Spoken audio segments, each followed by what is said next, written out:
Now that you've gone through the depressing intro, it's time for the Goretorial. For this makeup, you're going to need some scar wax, but if you don't have scar wax, you can always make some homemade out of aquaphor and translucent powder, which I will have a link to that video once I put that up in the description.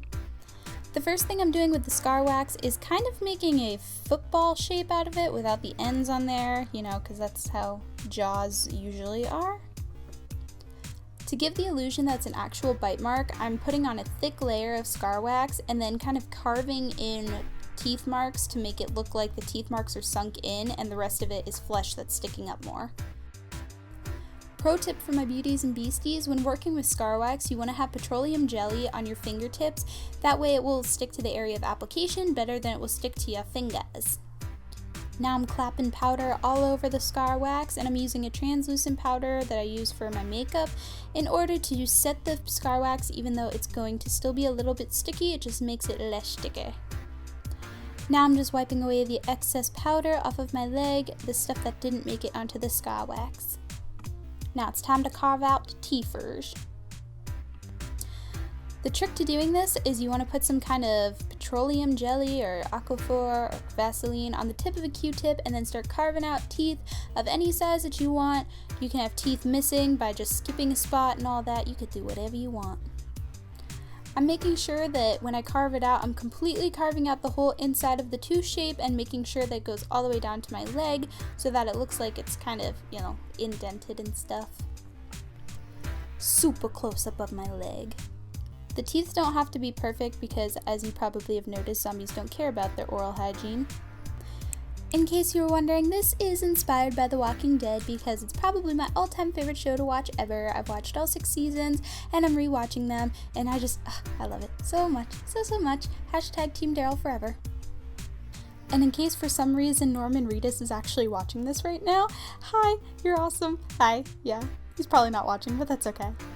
Now that I'm done fangirling over the fact that I just mentioned The Walking Dead, now we're moving on to the next step, which is adding some color to this, and we're going to use an Urban Decay electric palette. The first color that I'm using is the purpley color that's in the very middle of the second row. I don't remember the name of it because I'm too lazy to actually go up and look because I recorded this earlier, and yeah, it's the purple color.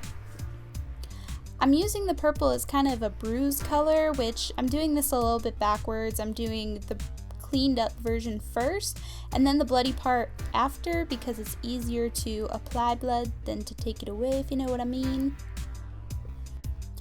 The purple is going to go in each of the tooth indents because it's going to simulate a bruised spot, but also it's going to add some depth into those places to make it look even more indented. Once I'm done with the purple, I'm going to use a pinky purple or a magenta to put right underneath each of the purple spots to make it look like the bruise is kind of fading in towards the inside of the ring.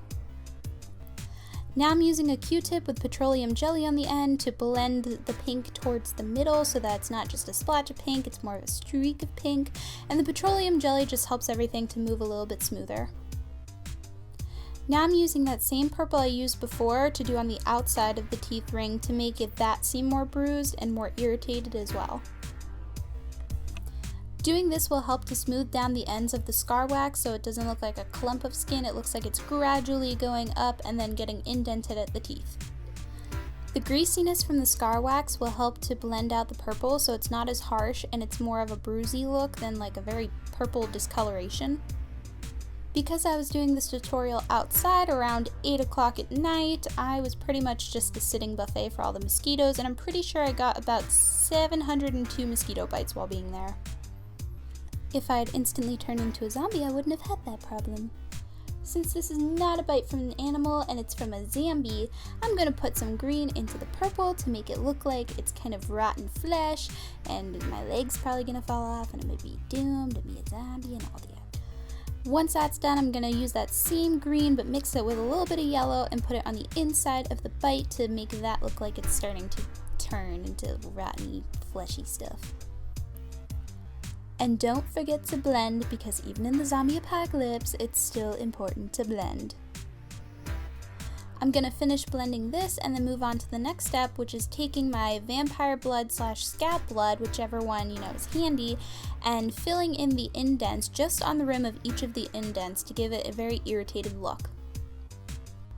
Here's a side note, I did this in the park with my mom, and as we were leaving there was a group of kids, probably 17 and under, and they saw us walking to our car, and they just kind of looked at my mom like, what the heck is going on with her? And then they looked at my leg, and they wanted pictures and everything. It was probably one of the coolest things ever because they were so excited to see the special effects, and it was awesome. Anyways, back to the tutorial. To make the skin look a little bit more irritated, I'm taking a big fluffy brush and putting it into some powdered blush and then lightly tapping it around the purple on the outside of the bite and then also on top of the scar wax. But when I do it on top of the scar wax, I do it very gently to make sure that I don't mess up any of the wax and it looks all deformed and stuff. So just be very, very careful when you're putting it on the wax. There's only a few more steps before I add the gory blood, and that is to make sure that it is all cleaned up so far, which means I make sure that all the indents are properly carved out and everything looks good. If I need to add any more purples or reds or pinks, greens, whatever I need, I make sure I do that before I start adding the blood. And then I'm gonna take a blue color and lightly draw some veins onto my skin. It's gonna branch out from the teeth marks and kind of go outwards, and then once I draw it, I take my finger and pat over it to make it look more faded and more under the skin rather than really, really bright.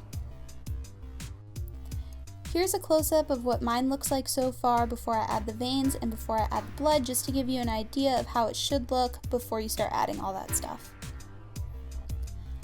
You can either leave the bite as is and keep it as more of an infected bite from a few days ago and you're getting close to turning, or you can add the veins and the blood to make it look more gory and more, kind of gross.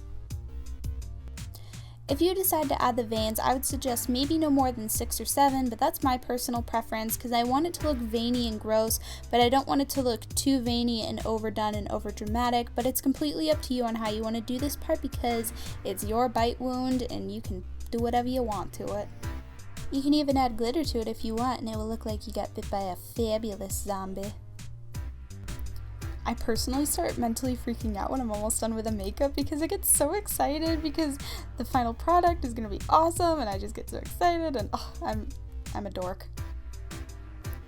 And we are finally ready for the bloody part, which I am using a homemade scab blood because I do not own any scab blood of my own. So I am using vampire blood and black eyeshadow, and I'll eventually do a tutorial video for that, but that will be for later. And I'm just going to strategically place this all over the wound, make sure that you get plenty of scab blood in there, and then maybe a little bit of vampire blood to start dripping down, and it's just gonna look so great. I pretty much gave my little brother a mini heart attack because I practiced this on my leg the one day and I came downstairs and he's like, "What happened to you?" I'm like, it's just makeup. He's like, "How'd you do that?" Like it's a secret. I guess I'm not too good at keeping secrets because it's kind of on YouTube now, but that's okay.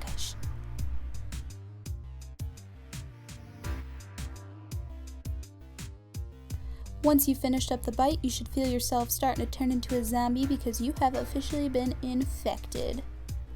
And unfortunately, we are still looking for a cure, so good luck. I hope you beauties and beasties like this zombie tutorial. If so, don't forget to give it a thumbs up. And if you want to see any future content / tutorials, make sure that you subscribe to me. And if you're already subscribed, well, welcome to the realm of beauties and beasties. If you have any makeup requests, put it down below in the comments, or you can also send them to me on Twitter or Instagram, which will be down in the description, and I will check those, and you can follow me on those as well. But other than that, I will see you guys in my next video, and stay safe during the apocalypse, guys. And remember, fight the dead, fear the living.